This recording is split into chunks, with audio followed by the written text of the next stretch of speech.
2026 சட்டமன்ற தேர்தலை பொறுத்த வரைக்கும் தமிழக அரசியலில் 4 முனை போட்டி அப்படிங்கிறது கன்ஃபார்ம் ஆயிடுச்சு. ஏன்னா ஒரு பக்கம் பார்த்தோம்னா திமுக அவங்களுடைய அலையன்ஸை ஸ்ட்ராங் படுத்திட்டு இருக்காங்க.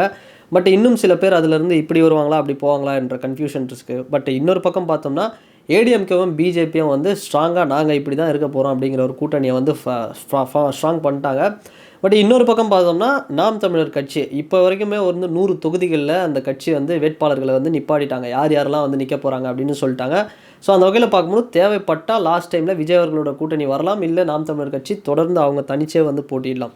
ஸோ இன்னொரு பக்கம் பார்த்தோம்னா விஜய் அவர்கள் டிவிக்கு அந்த கட்சி பார்த்தோன்னா எந்தெந்த கட்சிகள் வந்து அவரோட கூட்டணிக்குள்ளே வரும் அப்படிங்கிற மாதிரி கொஞ்சம் திணற மாதிரி தான் சில விஷயங்கள் வந்து பேசிகிட்டு இருக்காங்க. ஏன்னா பெரிய அளவில் வந்து விஜய் அவர்களோட கட்சிக்கு வந்து அந்த கூட்டணி வர்றதுக்கு வாய்ப்புகள் அப்படிங்கிறது ரொம்ப கம்மியாக தான் இருக்குது. ஏன்னா விஜய் அவர்கள் தனியாக தான் இருக்க போகிறாரு. ஏன்னா ஏடிஎம்கே கூட வந்து பேச்சுவார்த்தை போச்சு, ஆனால் பிஜேபி கூட போயிட்டாங்க. இந்த பக்கமும் வந்து எப்படியாவது திருமாவளவன் அவர்கள் வருவாரா அப்படிங்கிற மாதிரி இருக்குது. அவரும் வந்து வர்றதுக்கான வாய்ப்பு இருக்குதுன்னு வச்சுக்கோங்களேன். பட் எதையுமே உறுதியாக சொல்ல முடியாது.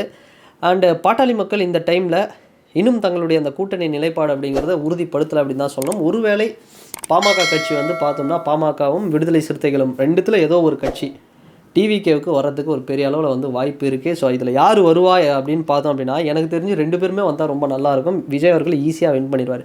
ஸோ இது மட்டும் இல்லாமல் சீமான் அவர்களும் விஜய் அவர்கள் கூட சேர்ந்தார் அப்படின்னா வின் பண்ணிடலாம். ஏன்னா 2016, 21 இதுக்கு முன்னாடி நடந்த சட்டமன்ற தேர்தலெலாம் எடுத்து பார்த்தோம்னா நம்ம லாஸ்ட் எலெக்ஷன் விட்டுருவோம். அதில் பாட்டாளி மக்கள் கட்சி வந்து ஏடிஎம்கேவுடைய அந்த மாஸ் மெகா அலையன்ஸில் வந்து இருந்தாங்க. பட் இன்னொரு பக்கம் 2016 எலெக்ஷனில் மாற்றம் முன்னேற்றம் அன்புமணின்னு வந்து பாட்டாளி மக்கள் கட்சி தனித்து வந்து போட்டிட்டாங்க. அந்த டைமில் பார்த்தோம்னா அவங்களுடைய ஓட் பர்சன்டேஜ் அப்படிங்கிறது பெரிய அளவில் திமுகவுடைய தோல்விக்கு வந்து ஒரு வழி வகுத்துச்சு அப்படின்னே சொல்லலாம். ஈஸியாக வந்து வின் பண்ணாங்க ஏடிஎம்கே. ஸோ அதே மாதிரி சீமான் அவர்களுடைய வாக்கு கிட்டத்தட்ட ஒரு 7-8% வரைக்கும் இந்த எலெக்ஷனில் லாஸ்ட், அதாவது 2021 எலெக்ஷனில் வந்து வந்திருந்தது. ஸோ அவருடைய வாக்கும் பார்த்தோம் அப்படின்னா கிட்டத்தட்ட அதிமுக அந்த பிஜேபியோட அலைன்ஸை வந்து வீக் பண்ணுறதுக்கு வந்து இதுவாச்சு. ஸோ அப்படி பார்க்கும்பொழுது நாம் தமிழர் கட்சியுடையும் பாட்டாளி மக்கள் கட்சி இவங்களுடைய அந்த வாக்கு வங்கி அப்படிங்கிறது இந்த அலைன்ஸ்குள்ளே வந்தாங்க அப்படின்னா விஜய் சார் ஈஸியாக வந்து விஜய் அவர்கள் சிஎம் ஆகிறதுக்கு ஒரு பெரிய அளவில் வாய்ப்பு இருக்குது, எந்த கூட்டணியும் பெருசாக இல்லாமல். ஆனால் இங்கே இருக்கக்கூடிய ட்விஸ்ட் என்னென்னா, ஒருவேளை விசிகா வந்து டிவிகேக்கு வந்தாங்க அப்படின்னா பாமக வருவாங்களான்றது டவுட்டு. அதே மாதிரி பாமக வந்தாங்க அப்படின்னா விசிகா வருவாங்களா அப்படிங்கிறதும் டவுட்டு. ஸோ இதுதான் ஒரு மிகப்பெரிய பிரச்சனையாக இருக்குது. ஸோ எனக்கு தெரிஞ்சு இந்த 2 பேருமே, அதாவது 2 பேருமே பார்த்தோம்னா யார், விடுதலை சிறுத்தைகளும் திருமாவளவன் அவர்களும் பாட்டாளி மக்கள் கட்சி அன்புமணி ராமதாஸ் அவர்களும், அவங்க 2 பேருமே பார்த்தோம்னா எப்படியோ வந்து என்ன தான் பண்ணாலுமே கடைசியில் அந்த சாதி முத்திரை அப்படிங்கிறத எப்படியாவது வந்து குத்தி அடுத்த லெவலுக்கு போக முடியாத அளவுக்கு வந்து பண்ணிட்டு ஒரு விஷயங்கள் இருக்குது. ஸோ இவங்க 2 பேருமே ஒரு மியூச்சுவல் அண்டர்ஸ்டாண்டிங் வந்து டிவிகே கூட இந்த அலைன்ஸில் வந்து ஆல்ரெடி சில எலெக்ஷனில் வந்து இவங்க 2 பேரும் ஒரே டீம்லாம் இருந்திருக்காங்க. பட் டிவிகே உள்ளே வந்தாங்க அப்படின்னா கண்டிப்பாக விஜய் தாங்க சிஎம், இதில் எந்த மாற்றமும் இல்லை அப்படின்னு தான் வந்து சொல்லணும். ஏன்னா விசிகே அவங்களுக்குன்னு ஒரு ஓட்டு வந்து பெரிய லெவலில் இருக்குது. ஸோ பாட்டாளி மக்களுக்கு இது 2மே பார்த்தோம்னா ஒரு மும்பை இந்தியன்ஸ் சிஎஸ்கே மாதிரி ஒரு எதிரும் புதிரும். பட் இவங்க 2 பேரும் ஒன்றா சேர்ந்தாங்க அப்படின்னா ஒரு பெரிய லெவலில் வந்து ஈஸியாக விஜய் சார் வந்து வின் பண்ணிவிடுவார். ஸோ அதுக்கப்புறம் வந்து யார் சிஎம், எப்படி பார்த்தாலுமே வந்து விஜய் அவர்கள் தான் வந்து சிஎம் கேண்டிடேட்டாக இருப்பார். ஆனால் இந்த டெப்டி சிஎம் இல்லை அடுத்து தரக்கூடிய ஒரு போஸ்டிங் அப்படிங்கிறது இதெல்லாம் வந்து பார்த்தோம்னா யாருக்கு அப்படிங்கிறது அடுத்தபடியாக அது ஒரு இது வந்து போயிட்டுருக்கோம்.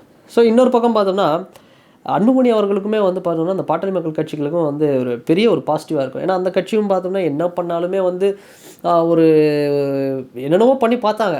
மாற்றம் முன்னேற்றம் அன்புமணி தனித்து நிற்கிறது, பெரிய பெரிய ஸ்டேஜ் போட்டு என்னென்னவோ வந்து அவரும் பண்ணார். பட் பெரிய அளவில் வந்து ஓட்டு அந்த பர்சன்டேஜ் அப்படிங்கிறது கிடைக்கல 2016. பட் இப்படி இருக்கக்கூடிய கட்சிகள்லாம் இந்த டிவிகே அலைன்ஸில் வந்தாங்க அப்படின்னா ரொம்பவே வந்து சூப்பராக இருக்கும். இதோடு சேர்ந்து ஒரு வேளை திருமாவளவன் அவர்களும் அன்புமணி அவர்களும் இவங்கெல்லாம் வந்து ஒன்றா வந்துட்டாங்க இந்த டிவிகே அலைன்ஸ்லனா கண்டிப்பாக வந்து சீமான் அவர்கள் 100% இந்த அலைன்ஸில் வருவார். இந்த மக்கள் நல கூட்டணின்னு ஒன்று வந்தது பார்த்தீங்களா, விஜயகாந்த் அவர்களை வந்து சீஃப் மினிஸ்டர் ஆக்கணும் அப்படின்னு. ஸோ அது வந்து நடக்காமல் போச்சு. ஆனால் இப்படி ஒரு அலைன்ஸ் ஃபார்ம் ஆச்சு அப்படின்னா கண்டிப்பாக விஜய் அவர்கள் வந்து சிஎம் ஆகிறதுக்கு ஒரு பெரிய அளவில் வாய்ப்பு இருக்குது. ஸோ வெயிட் பண்ணி பார்க்கலாம். ஸோ கூட்டணி அப்படிங்கிற ஒரு விஷயத்தில் இன்னுமே டிவிகேவுக்கு வந்து ஒரு லேக் அப்படிங்கிறது. பட் அதை தாண்டி யங்ஸ்டர்ஸ் சப்போர்ட்டு நிறைய அந்த ரூரல் சைடில் கூட வந்து அவ்வளோ ஸ்ட்ராங்காக வச்சுருக்காங்க டிவிகேவுடைய அந்த ஓட் பேங்க் அப்படிங்கிறது. அந்தளவுக்கு சப்போர்ட்டர்ஸ் இருக்காங்க. யாரை கேட்டாலும் நான் வந்து டிவிகேக்கு தான் போட போகிறேன் அப்படிங்கிற மாதிரி ஒரு பெரிய அளவில் ஒரு மாஸ் இருக்குது. ஸோ வெயிட் பண்ணி பார்க்கலாம் டிவிகேக்கு என்ன மாதிரியான ஒரு அலைன்ஸ் வந்து ஃபார்ம் வருது அப்படிங்கிறத வெயிட் பண்ணி பார்ப்போம். அண்டு இந்த வீடியோ உங்களுக்கு பிடிச்சிருந்ததுன்னா லைக் பண்ணுங்கள், ஷேர் பண்ணுங்கள், கமெண்ட் பண்ணுங்கள், சப்ஸ்கிரைப் பண்ணுங்கள். அண்ட் டிவிகேவோட அலைன்ஸில் என்னென்ன கட்சிகள்லாம் வந்தால் நல்லாயிருக்கும், தமிழ்நாட்டில் வந்து 4 முனை போட்டியா இல்லை 3 முனை போட்டியா, இல்லை எப்படி இந்த கூட்டணி கணக்குகள் மாறும் அப்படிங்கிறத வந்தால் நல்லாயிருக்கும் அப்படிங்கிற உங்களுடைய கருத்துக்களை இந்த கமெண்ட் செக்ஷனில் மறக்காமல் பதிவிடுங்க. அண்ட் வேறு ஒரு வீடியோவில் வேறு ஒரு கான்டென்ட்டில் நான் உங்களை பார்க்குறேன். பாய்.